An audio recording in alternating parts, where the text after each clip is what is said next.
John's Gospel. Jesus said, "I am the good shepherd. The good shepherd lays down his life for the sheep. The hired hand, who is not the shepherd and does not own the sheep, sees the wolf coming and leaves the sheep and runs away, and the wolf snatches them and scatters them. The hired hand runs away because a hired hand does not care for the sheep. I am the good shepherd. I know my own, and my own know me, just as the Father knows me, and I know the Father. And I lay down my life for the sheep. I have other sheep that do not belong to this fold. I must bring them also, and they will listen to my voice. So there will be one flock, one shepherd. For this reason the Father loves me, because I lay down my life in order to take it up again. No one takes it from me, but I lay it down of my own accord. I have power to lay it down, and I have power to take it up again. I have received this command from my Father." "Are you a bit of a black sheep, Lorna?" asked the vicar I was meeting with. "Yes," I replied. "Ah," he said. "Well, authenticity and thinking for yourself, in my book at least, are important qualities for a follower of Jesus. Perhaps more significant than merely fitting in."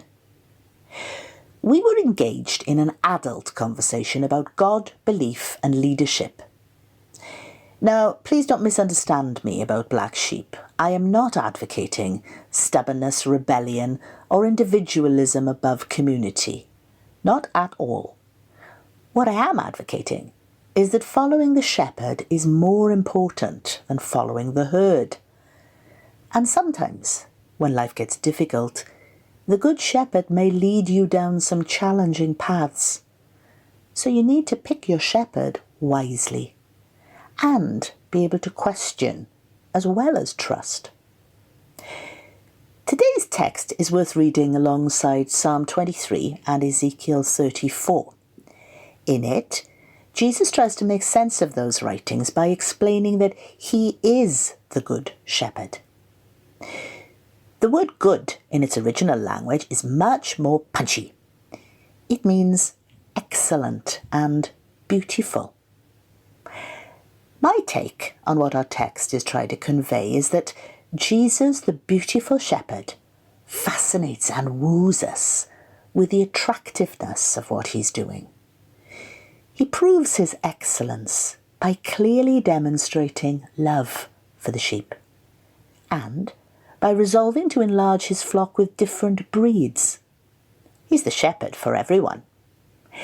He will give his life for the sheep, but he also intends to resurrect because he will never leave them.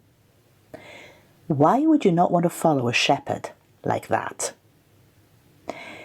The vicar I mentioned went on to write a book called Black Sheep and Prodigals, and I joined his merry flock of misfit sheep. He was a magnificent priest because he acted like a superb sheepdog for the beautiful shepherd. His skillful and compassionate leadership of us bedraggled, questioning, motley crew continually reminded us that though we may be stumbling sheep who sometimes fail to fit in or follow as well as we wanted to, we all belonged to the one good shepherd. Each of us was wanted and welcomed, black sheep or not. Amen.